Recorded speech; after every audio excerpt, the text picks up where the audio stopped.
Bonjour, bienvenue sur ma chaîne YouTube PP World pour la vidéo numéro 2 consacrée au système Sony Quad. Oui, je sais, j'aurais peut-être pu essayer de tout bien faire la première fois, mais j'ai quand même un peu foiré Hollywood sur 2-3 petits trucs et vous avez eu raison de me le dire parce qu'il n'y a pas de raison, on est là pour se parler. Vous êtes ma communauté, quand ça va, vous me dites ça va, quand ça va pas, vous me dites bon pépé, là j'ai rien compris, ou bien quelquefois j'ai rien entendu surtout. Alors d'abord merci pour l'accueil réservé au test du Sony Quad, donc un produit élitiste, un produit de niche mais qui fait rêver. Mais en même temps, en réécoutant moi-même la vidéo après une fois qu'elle a été mise en ligne, je me suis dit bon, il y a deux problèmes sur la vidéo Sony Quad. Le premier, c'est que la captation en audio binaural avec ce système, ça n'a pas vraiment bien fonctionné. Moi, j'avais un truc génial et puis j'ai mis ça en stéréo et je sais pas pourquoi. Non, faut pas recommencer. Faut pas que je recommence. Donc maintenant, j'ai réglé le système. J'ai fait des essais pour que ça soit bien, qu'on ait vraiment le son en binaural parce que frustration extrême. En effet, il y avait des effets de partout et quand j'ai écouté ça sur YouTube en stéréo, je dis c'est bizarre, on dirait du mono. Je dis honte sur moi, mais la honte, regardez, la honte sur moi. Deuxièmement, vous avez été nombreux à me dire, c'est bien gentil ton test.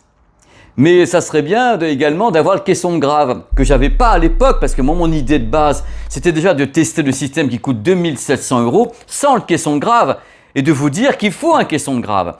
Parce que le truc que moi j'ai pas entre guillemets accepté, c'est que Sony puisse vendre ce produit sans le caisson grave. Sachant que pour moi, je pense qu'il est indispensable. Vous avez vu la taille des trucs, ils sont comme ça, où le grave il est où là? Donc de ce fait, quand on va rajouter le caisson grave, on va équilibrer le son, qui du coup, vous allez l'entendre, sera moins criard, il sera moins creux, entre guillemets, même s'il n'est pas mauvais, il manque de patates. Et on va réécouter quelque chose comme ça entre nous, avec un vrai grave, un vrai réglage, et le gars devant vous qui vous présente ses excuses parce que la première vidéo, moi j'ai adoré la faire, mais du coup elle est un petit peu incomplète. C'est pour ça que j'ai mis sur la première vidéo 1, 2, 2. Voici le 2, 2, 2, le final, le feu d'artifice. Coucou, bon allez c'est parti, on passe un tout petit moment ensemble. Et en plus, avec Pépère, on m'a livré un caisson grave. Il est pas cher celui-là aussi. Ah non, c'est le plus cher, comme toujours. Le prix de ça, plus ça, c'est le prix du téléviseur derrière, le Bravia 9. C'est que du bonheur. Sony 2024-2025, on est dans le haut de gamme de tous les côtés. Hein. Oh là là les gars, voilà, ils se vengent. C'est parti. En binaural. On va commencer par faire les réglages sonores avec une vraie captation audio 3D. Ça va nous changer. Hein. Let's go.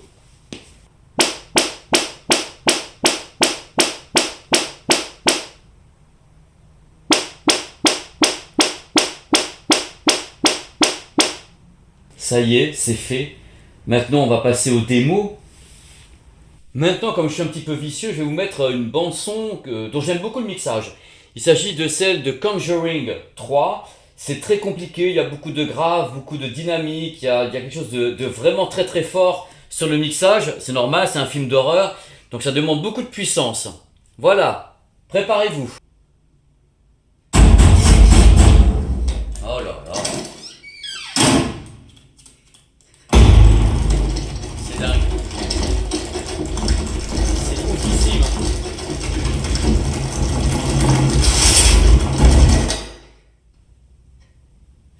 Vous avez entendu le bruit de quand ça tape à la porte et tout, c'est du délire. Et ça, il faut du grave. Il faut du grave. Sinon, ça tape dans le vide. Et là, le caisson grave est ahurissant.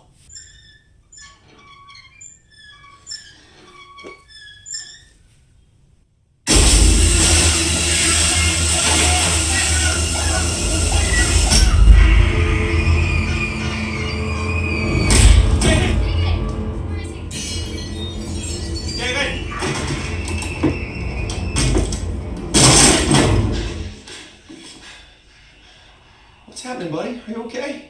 Maintenant, la même séquence, mais sans le subwoofer.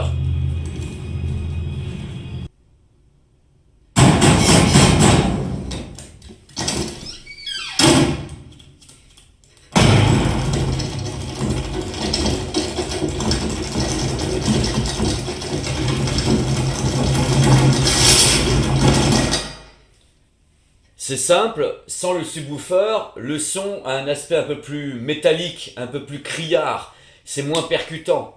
Le subwoofer est définitivement impératif.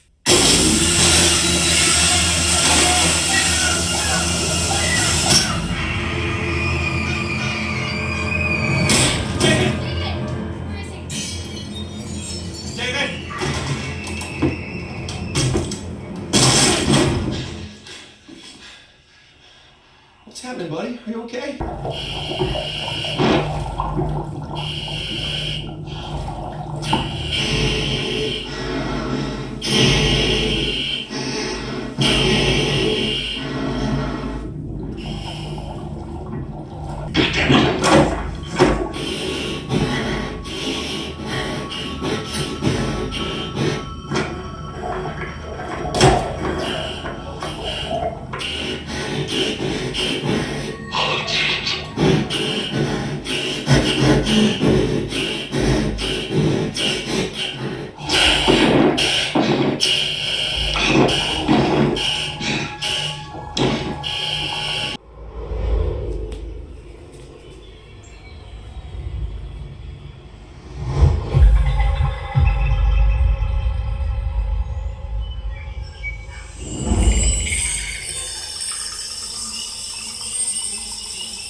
Qu'on soit clair, il faut planquer la vaisselle, parce qu'alors là, ça change tout, mais ça je le savais déjà.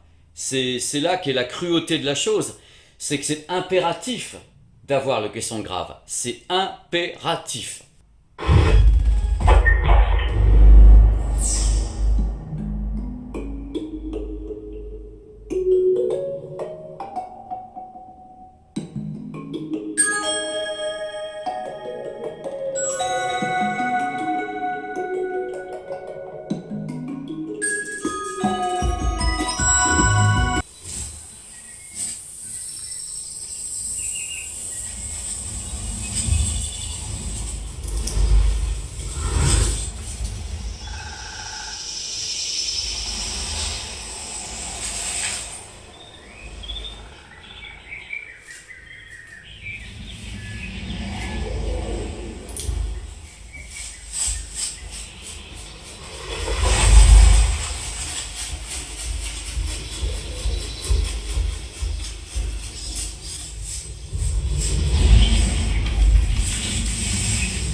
Everest, Dolby Atmos, avec caisson grave. Oh no. Oh no.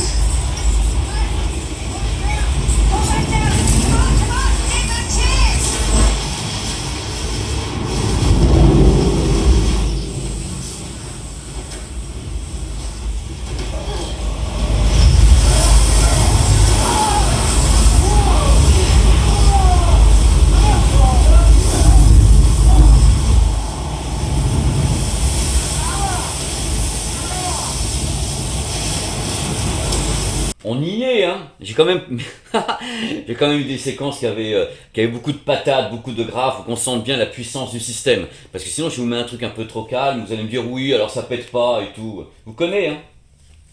Bon, j'espère que vous avez eu des démos sympas comme ça en binaural. J'ai essayé de rattraper dans cette vidéo ce qu'avait malheureusement un petit peu foiré dans la première.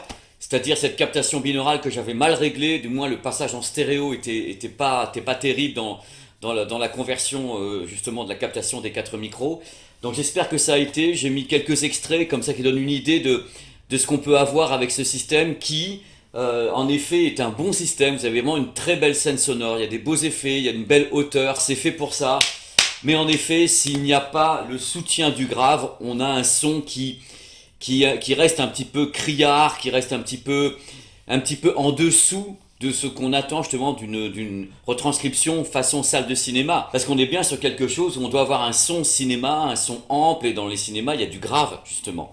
Donc voilà, je finis la vidéo avec comme ça la captation en binaural dans la pièce. C'était cool de pouvoir la faire et de vous permettre comme ça d'avoir une deuxième petite partie en plus du test. C'est vraiment un petit morceau en plus, hein.